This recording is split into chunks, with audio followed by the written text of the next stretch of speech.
Hello, how are you today? Okay, this is a continuation of on the quilt. So what I was doing was pinning this all the way around. Well, I started pinning the border all the way around. So let me get you down there so you can see what I'm doing. Let me drop it a little. Oops.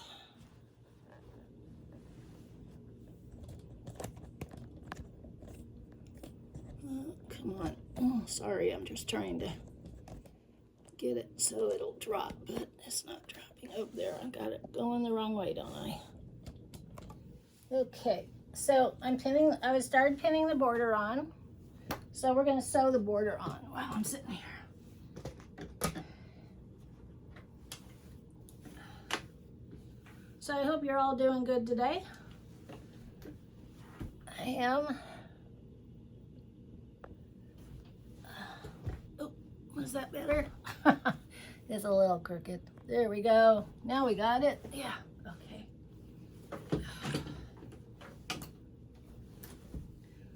So what I do is I leave a tail here.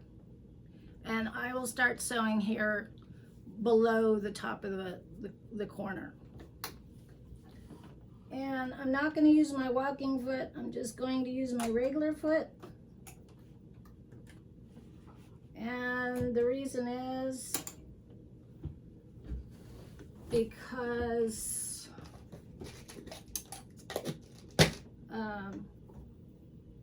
I don't know. I'm just not doing it this time. I'm going to see if I can do it with a larger stitch. And yeah, I'm just going to do it this way and see if it works. If it doesn't work, then I'll switch back, but I think it will.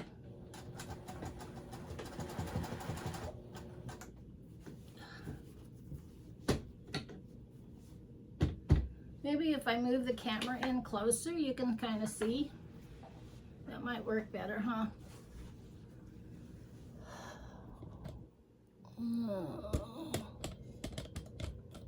I know you're supposed to do all this when you're... But, okay, well, maybe that's better. Okay, I think that's better. Yeah, you can see the blue strip. All right.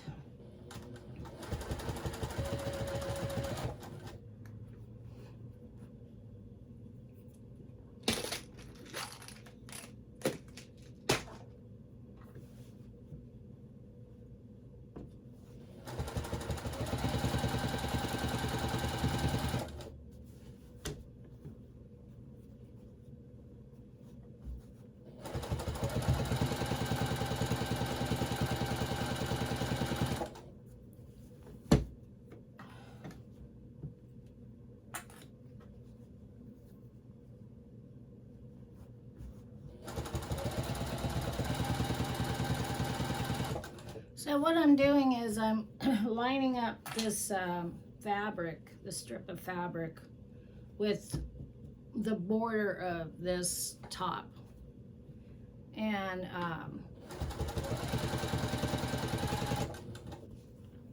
so when I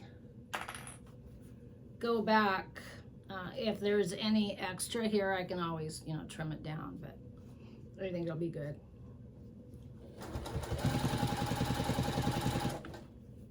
So have you decided what you're going to make for dinner tonight?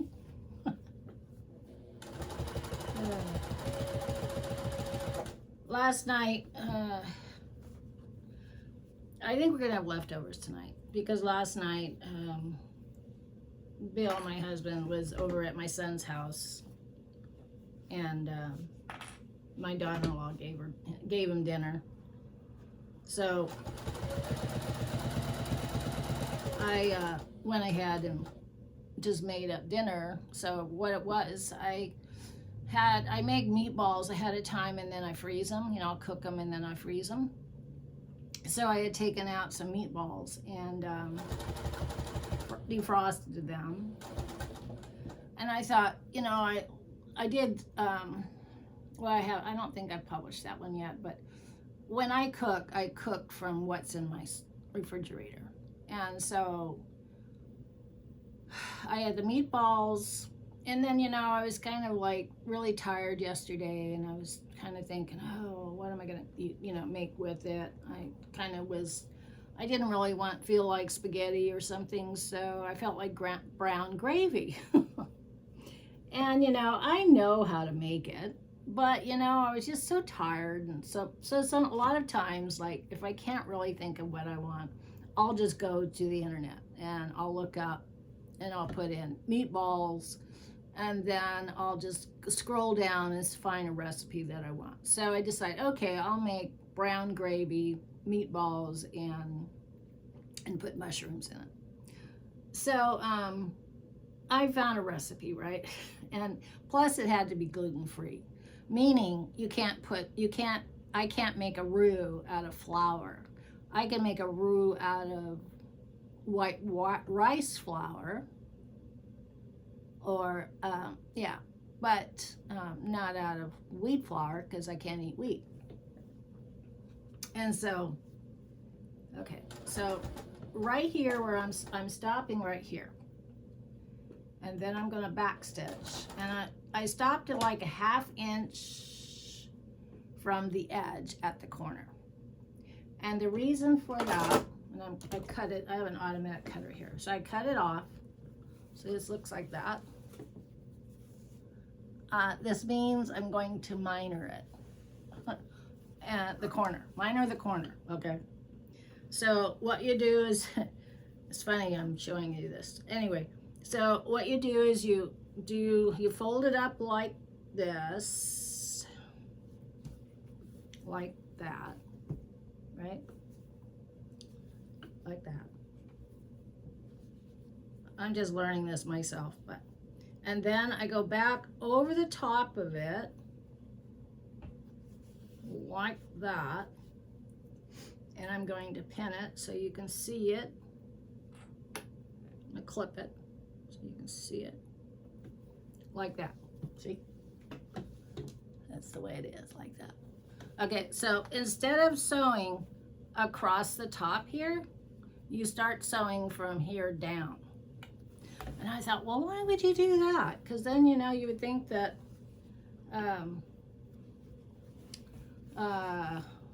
it just doesn't make sense. But that's the way you do it. I had to watch this over and over and over. And then my girlfriend had told me how to do it. And then I had to watch it over and over and over again. So I'm a slow learner. Sometimes I just don't get it. Okay, so back stitch, and away we go.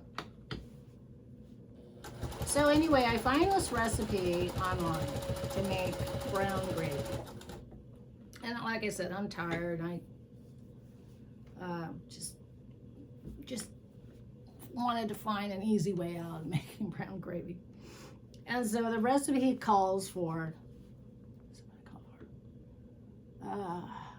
well, it's kind of like ketchup, a tablespoon of ketchup, and a tablespoon of Worcestershire sauce, a teaspoon of mustard, and you could either use onions or, brown onions, whatever. And I tasted that and I thought, ew, that does not taste like brown gravy at all. I don't know where they got that recipe, but I made it. I don't know okay, so I browned the onions and I put in regular garlic. And then, maybe did I put water in? I can't remember. Oh, it called for beef broth. Okay, or beef bouillon. Beef broth, you can eat broth. So I didn't have any beef broth, so what I had was a gluten-free beef bouillon that I make.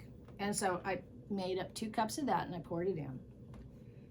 And then I added, and I thought, tomato, ketchup and brown gravy, okay.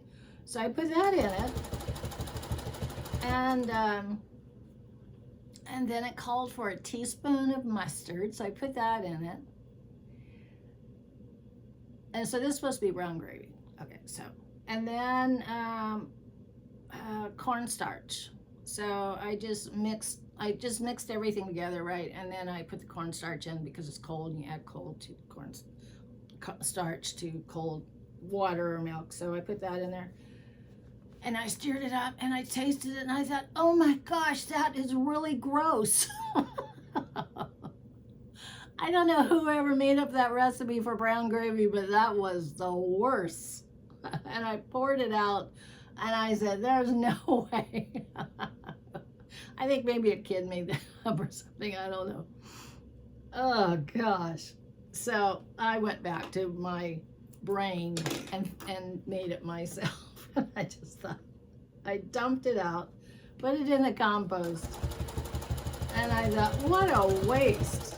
And so I just, I had some frozen veggie broth.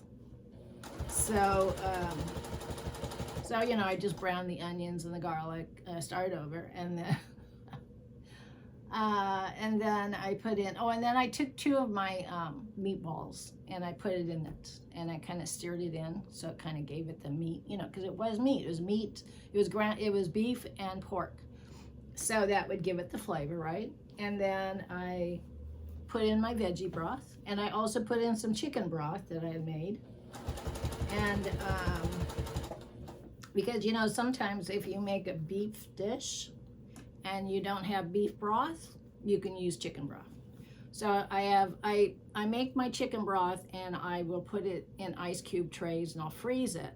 And then I put the frozen broth that's in cubes into the gallon bag, and then I freeze it like that. And so whenever I need, I'll just take out a couple cubes and throw it in my dish. So that's what I had done. So I put a couple cubes of the broth and a couple cubes of veggie broth in it, and I just stirred everything together, and I threw a little more Worcestershire sauce in it, which I have to make myself because it's got gluten in it. Kind of at the store it says gluten, so I make my own. And so I put that in it, and it came out delicious. So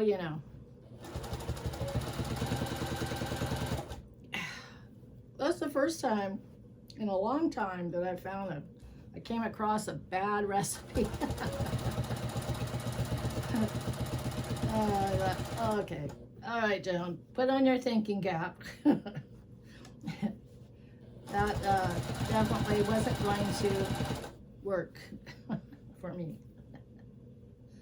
Oh gosh. Oh, and I added mushrooms to it. And I have canned mushrooms for emergencies. I didn't have fresh, but anyway, it came out really good. So we're having that. And we're having corn, probably just salad. But it's already fixed, just have to warm it up. Crazy. Okay, so I'm at a corner again, see, like that. And then I just minor it again. I just fold it up like that. Like that. And then I flip it over, back over the top of it, like this. Like that. And then I turn the quilt around, just holding it all in place, and I start sewing on it.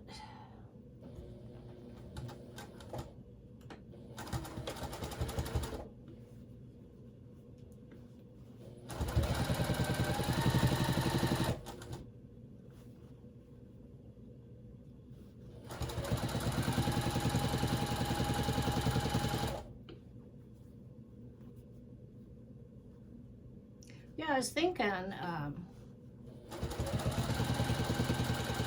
for 4th of July. Although that's just right around the corner, isn't it? I have that red, white, and blue quilt. Oh, I did do it backwards, see? That's not gonna work. Okay, I think what I'm gonna do here, I'm just gonna show you. Oh, let's see. How much more do I have? How much more time do you have?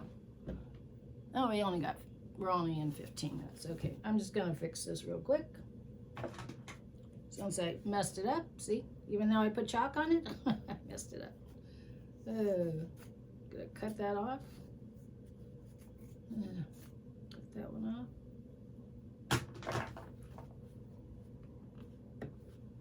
I'll backstitch this.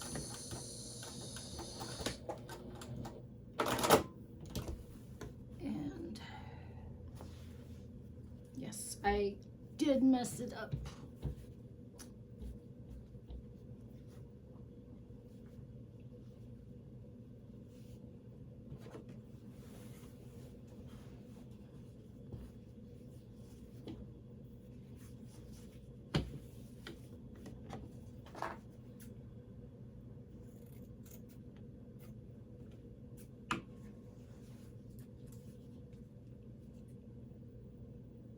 See, we make mistakes.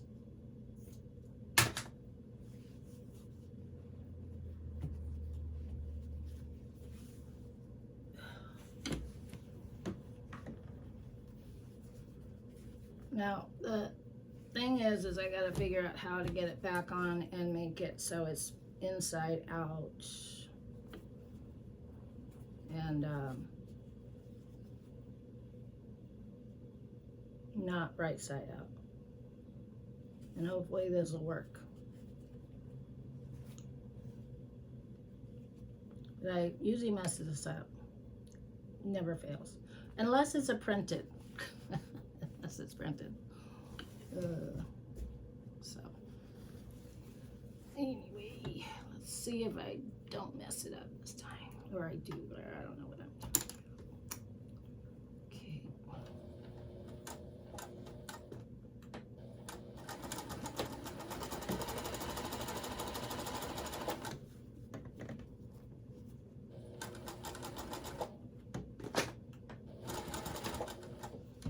Let's see. Hopefully it's good. Hopefully I did it right. Yes, I did it right. Okay, cool. That was a closey. Oh gosh. Oops. See what I mean? I make mistakes.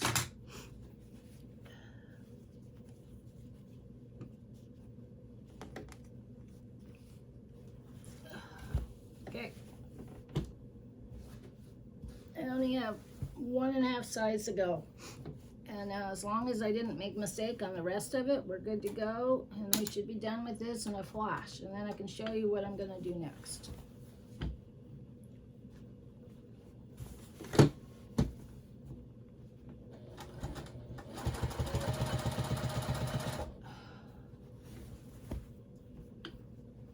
Now just imagine if this is like that big of a quilt and you have it and you're sewing on it. Yeah, and I still have to do this on that big quilt after I get it all done and I go to put the border on, because you know I do the quilting on there, but I still have to take it over here and do this on that. So it'll be humongous here.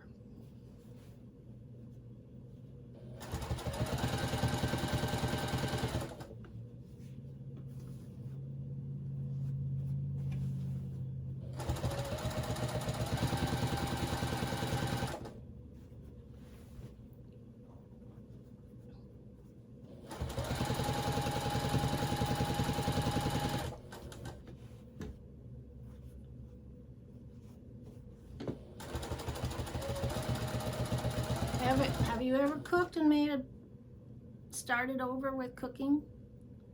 I mean, like you started something and then it just didn't come out good and you ended up throwing it out and starting all over again. I've done it several times. I surely don't want my husband to have to eat what I messed up on, you know? Or you put something, you put too much salt in something, and then you try to, well, like me, if I make it too salty, you know, they say if you add sugar to it, it neutralizes the salt. Sometimes. He's really sensitive to salt or spices. And so I always have to be real careful with that. And for the longest time, he wouldn't eat spaghetti because the sauce is really spicy and it gets to him. Well, my sister told me a secret. And I'm just telling you, so you can share it if you like. But when you make a tomato sauce and somebody in your family is really sensitive to the acid in the tomato sauce, well, it depends on how much you make. If you make a giant pot of spaghetti, as you're cooking it, you know, it's just, you know, maybe 10-15 minutes before you serve it, you take like a teaspoon of baking soda and you mix it up in the sauce and it'll foam up. It'll foam up, right? Because of the acid, but it'll foam up. But that's okay because the foaming will stop and you just stir it in. And then, and nobody knows. And then you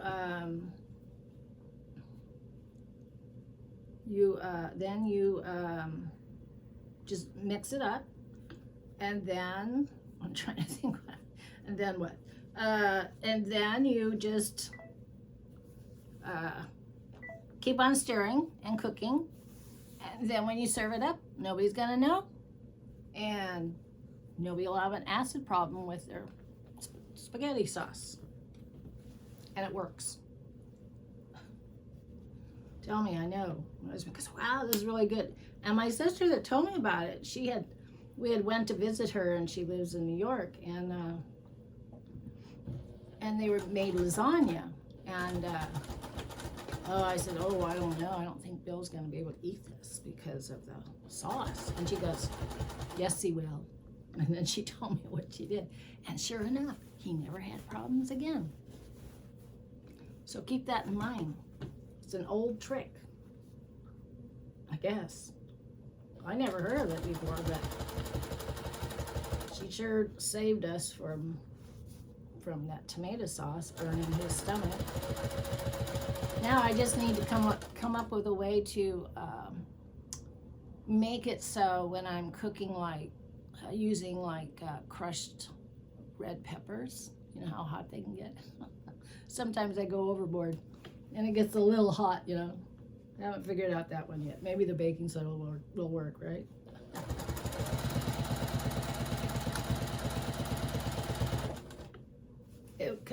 Okay, we're almost done. We're almost done with this part. I'm gonna stop talking and get going on it. And then we can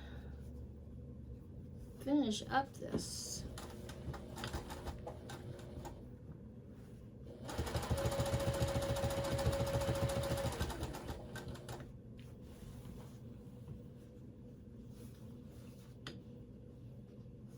Because I know you guys have lots of things to do,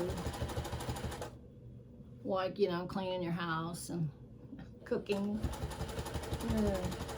working, going to work, whatever. Taking care of your kids.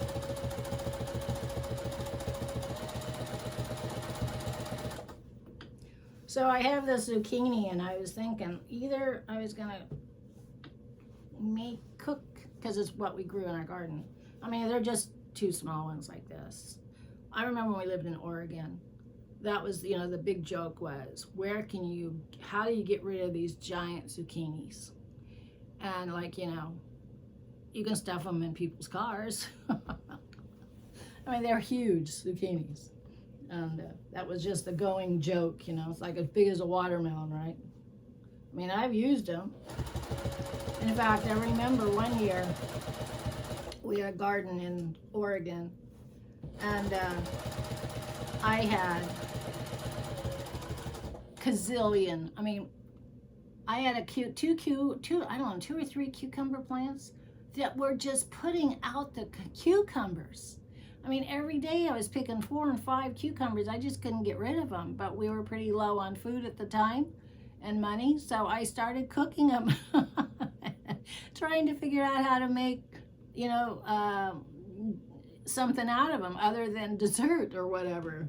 And I would fry them. I fried cucumbers. I just, I looked it up. I thought, can you cook cucumbers other than making pickles? And so I looked it up, and sure enough, you could fry them. So I guess I put them in a batter or something like cornmeal and fried them like that. I did what I had to do to feed people. It was funny. I'll never forget it. Never forget that. You know, you gotta do what you gotta do.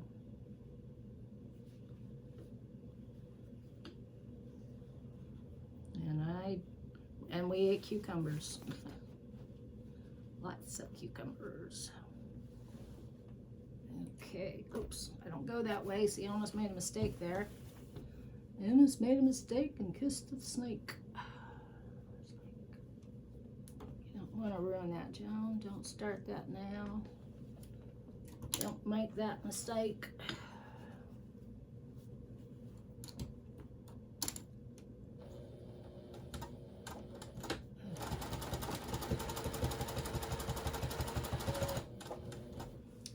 Now, I'm getting down to the end here.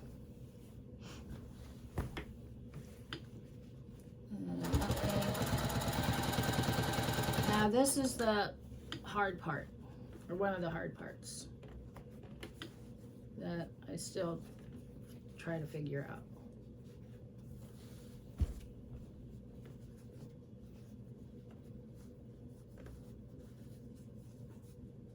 Now there's several ways of joining when you have your beginning part and you have your ending part, right? There's several ways of doing it. And I think what I'm going to do, I'm going to do the easy way out. Because the other way, I still haven't figured it out. And so I'm just going to do this. Just going to sew all the way to the end. And I'm going to bring this up here like this. Where's my scissors? I'm going to cut this off here. I'm going to look. Let's see, I'm going to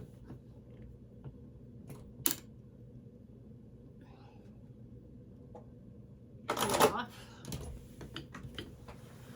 And then I am going to figure this out.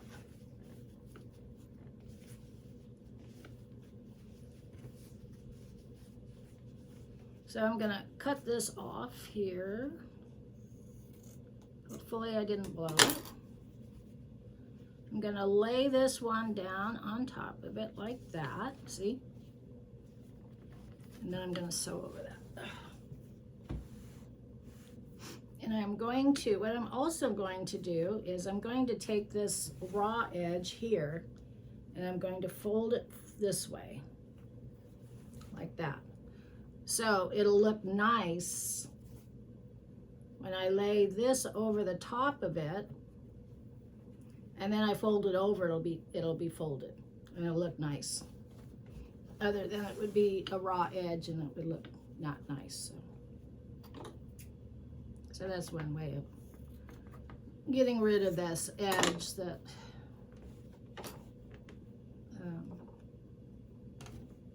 doesn't look too cool.